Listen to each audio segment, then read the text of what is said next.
Good morning, Rabotai. There's an extra amount of juice after Shavuot. You know, it's funny when you're simultaneously exhausted and supercharged, right? The morning after Shavuot. Good morning, Rabotai. Welcome to Breakfast on the Class. Breakfast on the Class today is dedicated in loving memory of Ms. Lily Sefer Nishmat Leah Bat Chana, whose philanthropy has reached so many throughout the entire world. For Ashlema, for Rabbi Farhi, Chana Bat Sima Fega, and for Rabbi Eliyahu Shimon Ben Mazal Fortuna. We're finding out if it's Fortuna or Fortuné, even though we know that in French it's one way and the other way is, but the question is how to pray.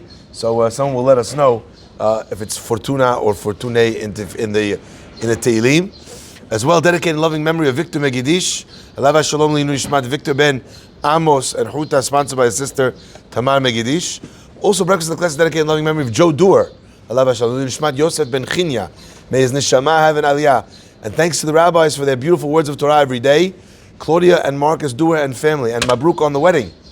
Finally, the week of Cobra was sponsored by David E. Ash in honor of you and your substantial capacity to do good today and every day.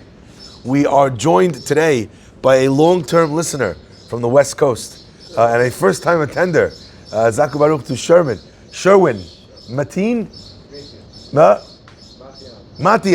So we got it wrong the first name, and we got wrong this little last name, but now we got Sherwin Matian. Baruch Hashem. Sorry, now you know exactly. You mess up the name, you know your family. What a zechut to have you here with us.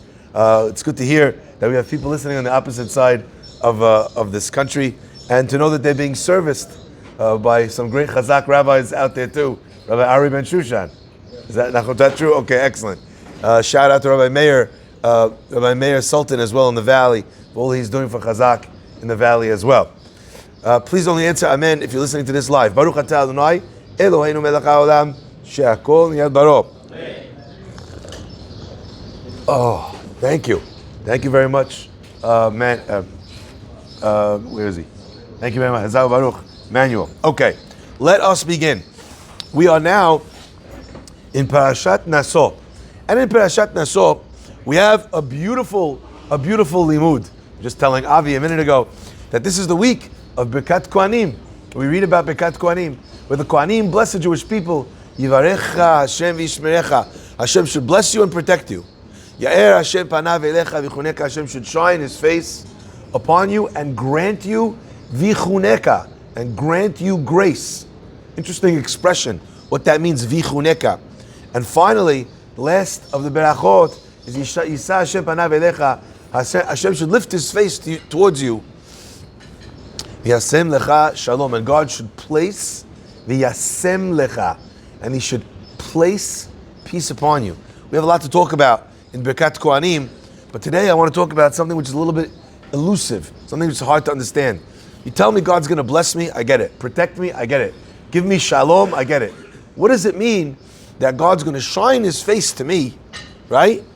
And grant me grace. Vichuneka. Another opinion translates vichuneka is that God will show me compassion, from the word chanun, right? Vichuneka. It's a strange verb then. Vichuneka. Maybe it would be vayichanen, right? It's a strange way of saying that God will have compassion on you. So the Sfarim give different interpretations, but I'd like to share an example of what this idea means. You know, when the country of Eretz Israel was first being set up, so there was a big mess, a big entanglement of how to figure out what the laws of the land should be. Now you come to this land, has no constitution, by the way, still has none, right? Has no constitution. As we talked about this a while ago, part of the reason why is because in order to enable a constitution, the constitution needs to predate political leanings. Today, if we tried to come with a constitution, how would that go? Right? You would have everyone fighting for whatever they want, and then no one would get nothing, get anywhere. In American law, part of the reason why you were able to institute a constitution is because there were political factions you were able to have a bunch of people get in a room, hammer out what they thought that should be the governance of that country. So in Eretz Israel, they didn't have a constitution. So the laws, in many ways, were haphazard. But back then, at the time, much of Israeli law, even though Israel was meant to be a secular state, was derived from halakha. I don't know if you know this. Even the way the law was written and the way the law is pronounced in the Bagatz, in their in the Supreme Court in Israel, a lot of times is phrased in phrases that come from the Gemara, come from halakha. It's wild. There's actually someone who wrote a whole book on the evolution of Torah halakha in secular Israeli law. So today, Israeli law is not governed by Torah or halachic values. It's not. And that's why we have many different scenarios where the secular and the religious in Israel are fighting about what the law should be. Okay? But back then at the time, there was a law that abortion was not legal. So the government was trying to push for legalizing abortion at the time. And at the time, the Minister of Justice was a man called Shmuel Tamir. And he had it in his power to either allow the law to pass or not.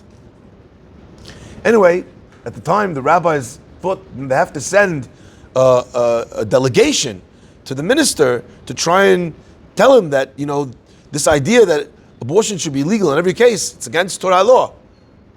That's just how it is. It's asur. Now, are there cases, in extreme cases, medical cases? There are extreme cases where halakha would allow it. But to have, it be legalized where it's up to anybody for whatever reason, they could just, abort a baby. That's against Torah law. So they picked two people to go and speak to Shmuel Tamir. One was Rabbi Stern, and the other one was Rabbi Yitzchak Levine. Who was Rabbi Yitzchak Levine? The son of Rav Aryeh Levine. And Rav Aryeh Levine was a rabbi at the time, the Tzaddik of Yerushalayim. We talked about this yesterday. He was in the class on Shabbat. He was beloved by religious people, not religious people, Sephardim, Ashkenazim, everyone. Type of guy that could have been Mashiach. Okay? I mentioned yesterday just a powerful story. I want to share it again just so you understand who Rabbi Aryeh Levine was. He used to go visit all the sick. He would visit the people in prisons, people who were in prison because of political reasons, for all different sorts of reasons. But he was there for anyone and everyone without any question. He would put himself to the ends of the earth to do things for people. And it was so recognized, his value to society, that eventually the Israeli government said that you're walking all these different places, you're an old man, the government would like to pay for you to have a driver to take you all around because of the service you're providing to society. Isn't that interesting? And he said, I'm just a regular guy, I don't need a car, I'll walk. The person gets schar psiot, which means you get reward for every step you take to do a mitzvah. He turned them down. So they tried to get him a gold watch. He said, I don't need it, it's a luxury. No, thank you, don't want it. They tried to get him this thing, that thing, until eventually one of the people, the Minister of Education at the time, decided, we're going to do, the government decided, we're not going to ask him, we're just going to send him something that's not a luxury. So they bought on, Amazon, they sent directly to his house a heater for his home. Yerushalayim in the winter gets freezing. So I don't know if you ever lived there, Shema Yisrael. Stepping on those stone floors in the middle of the night to go to the bathroom, Shema Yisrael. You'd rather not go to the bathroom at all, okay? Shtabach Shemo. I remember when I was in the Dira, yeshiva boys are amongst the most ingenious creations in the history of man. So we had one guy who never liked to step on the floor. But it was also very cold, and he didn't have slippers. So the guy took a roll of toilet paper, and he did a roll from his bed to the bed, where he walked like this on the yeshiva boys are very creative. Either way, so they sent him this heater, and they're unpacking it, and Rabbi Aryeh Levine, they're like waiting to see his reaction, and he's so happy. They're like, Baruch Hashem, we finally found the gift that we could get the Tzaddik of Yerushalayim. And Rabbi Aryeh Levine said, I've been wanting, I could not figure out how I was going to take care of the poor almanah, the elderly lady, lives across the street, she's freezing, and all of a sudden I was praying, and look, the heater arrived, and he immediately gave the gift away to this elderly woman across the street. What are you going to do with this guy? So finally, the Minister of Education at the time, a woman, I forget what her name was, she said, she had a great idea. Luxuries you don't want. This you don't want. You don't want a car. You don't want to watch. But you're walking in the freezing cold. She thought, she's going to get him gloves. That's something at least he could accept, gloves. And Rabbi Ari Levine said, there's some people, they're so lonely, all they want is some human interaction. And you know what it does for them when I shake their hand, I give them a handshake. How am I going to shake their hands if I'm wearing gloves? How are they going to get that human contact? Unbelievable. So at the time, this type of a person, maybe they ask his son, Rabbi Yitzchak Levine, to go speak to Shmuel Tamir. The day before this meeting happens, Rabbi Levine comes to Rabbi Stern and he says, listen, you're a big tzaddik, your prayers are heard in the heavens. We need to pray. This is not a simple thing. The success over here is not assured. We need your tefillot. And Rabbi Stern, hearing how difficult this case was going to be, to try and convince them to not wholesale, legalize abortion, he prays the entire day with all of his heart. The next day they go to Shmuel Tamir. Listen to this, my friends. The next day they go to this minister. And the minister welcomes them in. And Rabbi Levine asks for permission to speak. And he says, yes, of course. And he says, before the Medina was set up, they were recruiting all these young guys and girls to be able to fight, to be able to achieve independence.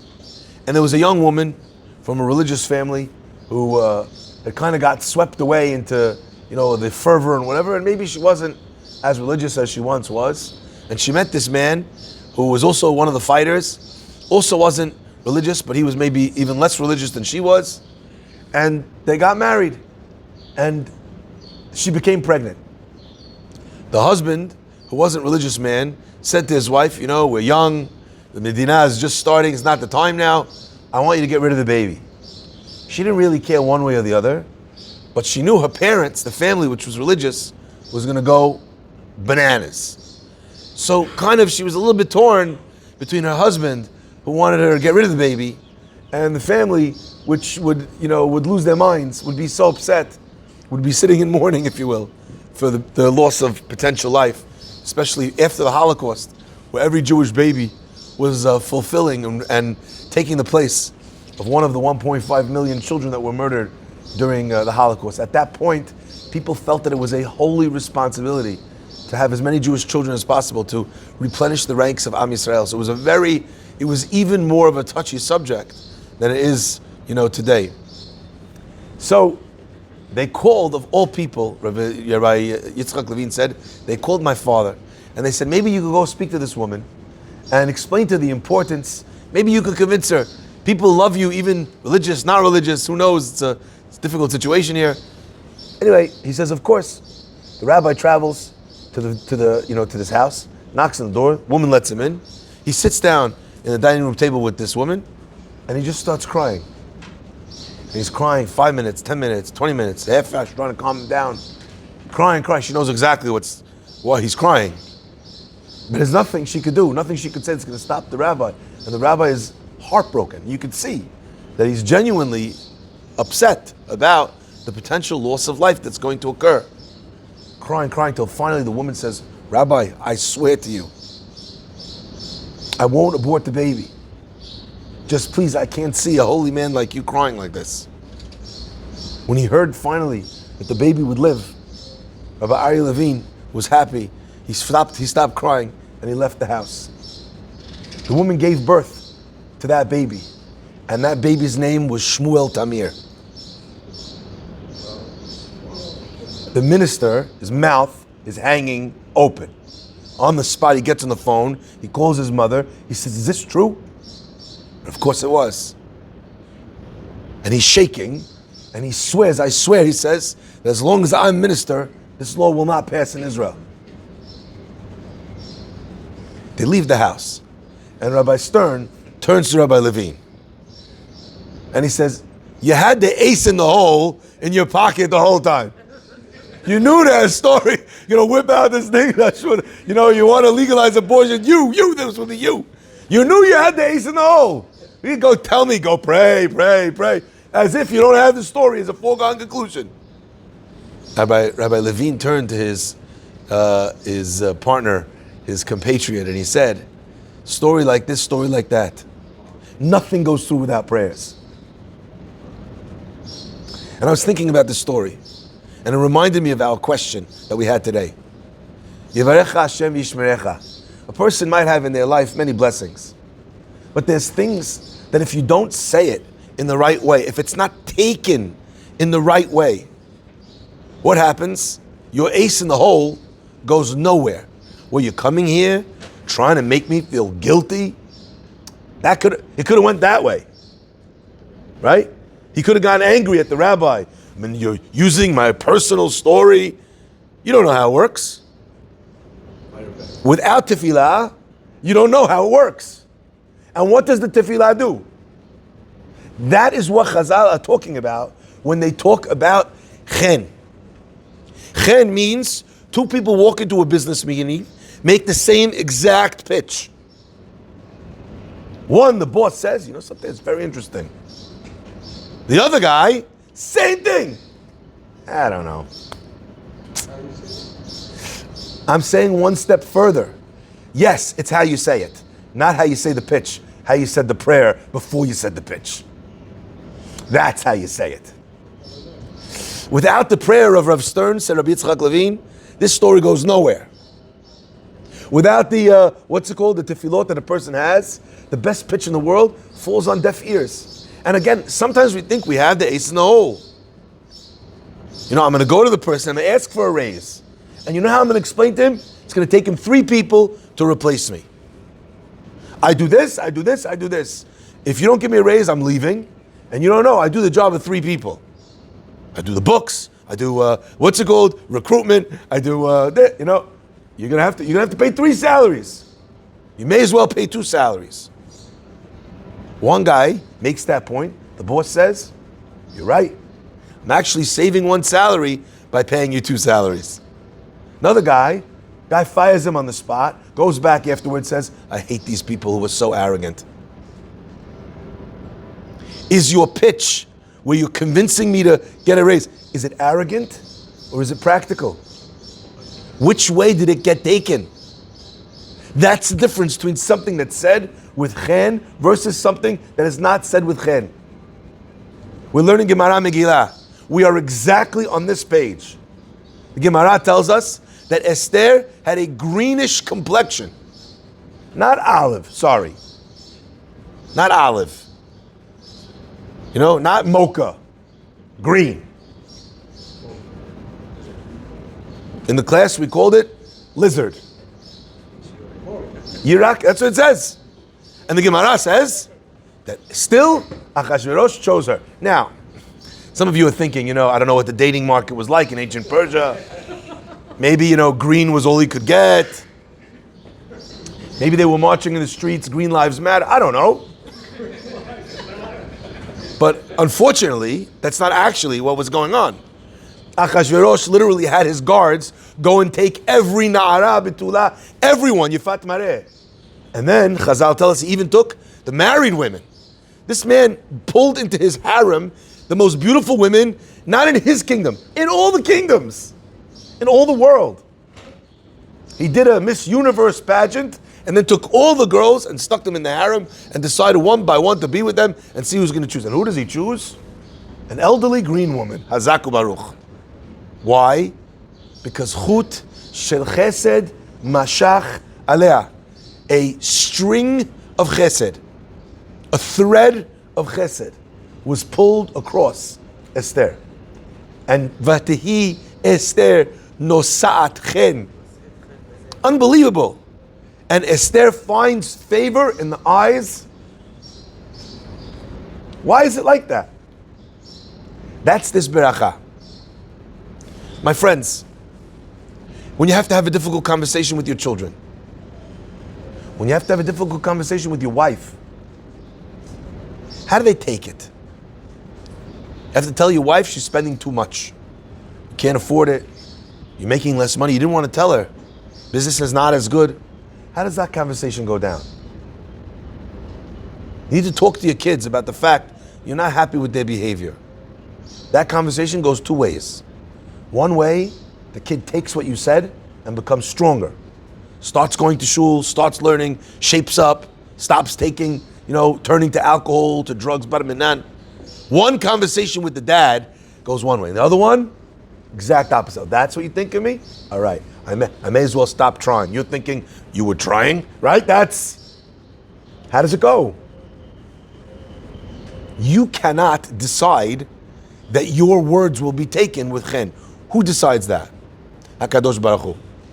Every time we find the word chen, by Yosef, by David HaMelech, we find these ideas, by Noach, in every one of those cases, it's because HaKadosh Baruch Hu wants to be able to give that person that chen. Now, I always love this.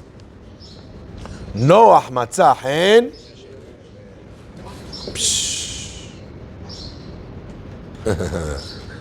What's the problem? Noach finds favor in the eyes of God. How many people does Noach manage to convince to come onto his teva? Not one. The worst yeshiva at least has one student. Has one, come on. Right? Noach's teva, 0. By the way, it starts raining. He's built the whole teva. You can't convince one shlamazel to come with him. He couldn't find one homeless guy sleeping on the streets in front, on Fifth Avenue is Madison. Listen, I don't know if you believe the whole flood thing, but if anything's better than this situation, not one guy. Noach matzachen be'enei amonai. What do we say? V'nimtzachen, v'timtzeuchen be'enei Elokim ve'adam. Had Noach found favor in the eyes of the people, had God wanted Noach to find favor in the eyes of the people, then his message would have been heard. A lot of times we have to have those conversations. We need to talk, but we don't have chen. Who thinks like this? I'm about to have a conversation with my son. Hashem, please make this conversation go well. I need to educate my daughter. I need to have a hard, honest conversation with my wife about things, certain things that maybe she doesn't know yet, about me, about the situation, about the family. Sometimes you have to tell a parent that you know something about their kid. As an educator, as a rabbi, there are times when you have a duty to be able to reveal what you found out in a school or in a school setting or in a trip setting. You have to tell the parent. And you have this kid who's suffering from some eating disorder or some problem. They're trying to hurt themselves. You must tell the parents. You must. What's the problem? The parent reacts in the wrong way. 100%. What's going to happen to this kid? They'll push him over the edge. You have to pray twice. You have to pray for your conversation, and then you have to pray for the parents' conversation. Ya'er Hashem panav elecha. Now this is interesting to me, because there's two different expressions, and they're almost identical, but not quite. One is Yisa Hashem panav elecha. Hashem should lift his face. Right? God should lift his face to you. The idea of Masof Fanim is found in the Torah in two different ways. One is God is paying attention. One is God is giving an advantage.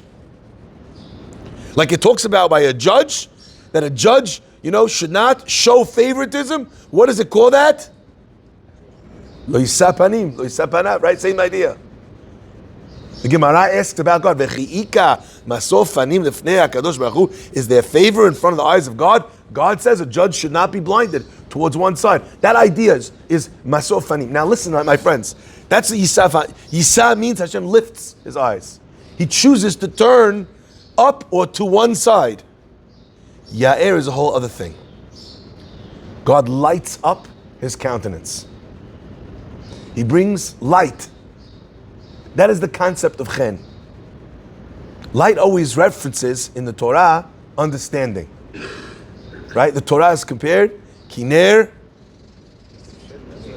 There you go. Torah or. Right? This idea that Torah is light indicates a higher level of understanding, of acceptance, of wisdom. So God could turn to a person and grant them grace. And how does he do that? By ha'arat panim. Also for us, my friends, we have the concept of tefila, tefila, tefila, tefila, tefila. We have the concept also of ha'arat panim, of showing the person warmth and light, and through that, having our words to have chen.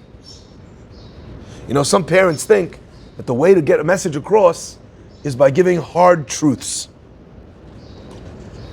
Look, I'm going to be honest with you. The problem is not that you're not being honest or you're being honest.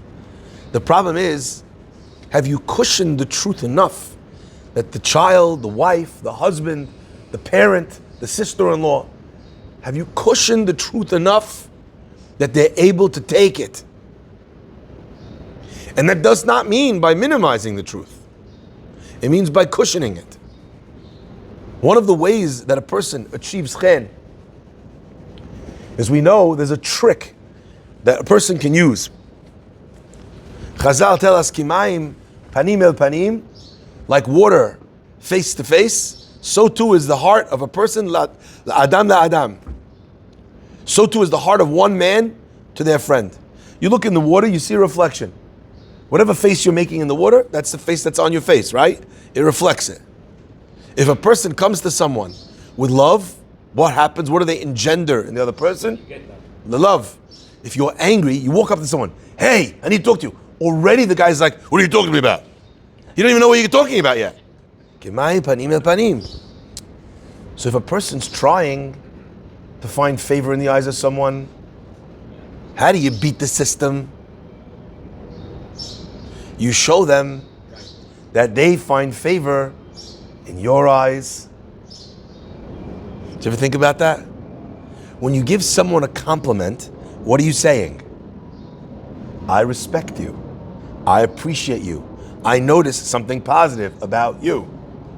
When you compliment someone, you're already in a stage where the person, you feel that way, you feel good about me, you respect me. What does kimayim panim el panim tell you is going to happen? They will also respect you. Why does a compliment sandwich work? Because of this. If there's a ha'arat panim, that engenders chen. If there's chen, then what you need to say can be heard. That's why we say, divrei chachamim, the words of the wise, benachat nishmaim. What do we mean to say? We don't mean to say that the only words that a chacham could say are words of nachat. Because that's not only divrei chachamim. If you meet an idiot on the street and he says, nice suit, you take it. Right? Is that true? So what do we mean divrei chachamim benachat nishmaim? We mean that the wise people understand that when you have to say things that are not so nice, that are not so comfortable, that need to be said, so figure out benachat nishmaim, how the thing which is not so nice can be heard by the person as if it's nice. And how do you do that? By making the person understand before you say what you have to say, how you really feel about them as a person. You're one of the nicest people I know. I watch your behavior, how you pray, how you act. And then all of a sudden I find out that you did this. Not, I was disappointed, I realized you're a fraud. You're presenting this face, you're really this. You say, this behavior is not becoming of the person I know. My opinion of you is the same. You are a good person, a respectable person, a wonderful person, an honest person. But your behavior was not honest. That's benachat nishmaim. And that's the chokhmah of divrei chachamim, benachat nishmaim. What a gift this thing of chen is. You have to pray for it. You have to make attempts as well to be able to get it done. Now my friends, a lot of people struggle, and I'll end with this. A lot of people struggle with that prayer part. They have so many things they need to do. They got to prep for that meeting at work, and they don't come to shul. They're not here in the Beit Knesset. I want to end with this, with a line from Rabbi Adler. Rabbi Adler was a young man in the concentration camps, and he used to work in a stable with the horses. And one day he found out there was one person who also worked in the stable, and he managed to sneak into the camps a pair of tefillin. He couldn't believe it. It was the most amazing thing ever. So he asked him, please, if he could borrow the tefillin every day to put on, even just for 1 minute or 2 minutes. And the man said, of course. But of course, he had to find a place where he could put the tefillin on where no one would see him. So he found in the horse stables, behind all of the straw and the thing, there was a little spot, a little space. He could go there, no one would find him, and he put on tefillin there every day. Baruch Hashem, Hashem blessed him to survive the war. And he came out, and he eventually moved to Eretz Israel. And he was talking to his yeshiva boys, and he says, I want to remind myself of what it was like to be in that place. And he says, and here, in Eretz Israel, you have all the food that you want to eat. You're not going to bed hungry. No one's hunting you down. You don't have to find a little place to put on tefillin. It doesn't smell, like horses. No one's going to kill you if they find you. You have a wonderful bed, not a barracks, soft mattress. You ate enough, you slept enough, you wake up in the morning, the alarm goes off, it's time to put on tefillin, to go to the Beit Knesset. And what do? We roll over in our beautiful mattress, in our wonderful apartment, in our free country, with food in our bellies, with security in front of us, with a nice life, and we go back to sleep. Here's what he said to his students.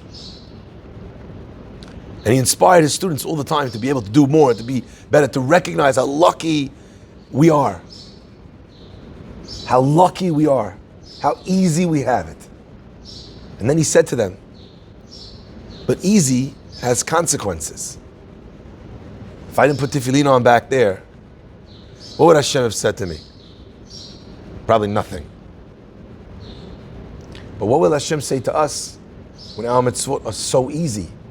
And the only reason why we're not doing them is because we can't be bothered. His musar hit its target. But only because he found favor in the eyes of his students. Many rabbis who spoke that way to their students, what would the students say? Making me feel guilty. You don't know my life. Hashem should bless us with the greatest blessing of all, the ability to be able to talk truth to the people in our relationships. And the secret for that is only one word with 2 letters, and that is chen. So next time the Kohanim are giving you that bracha, open your hands and ask Hashem for the extra dose of Ya'er Hashem panav elecha yichuneka. Baruch Adonai le'olam.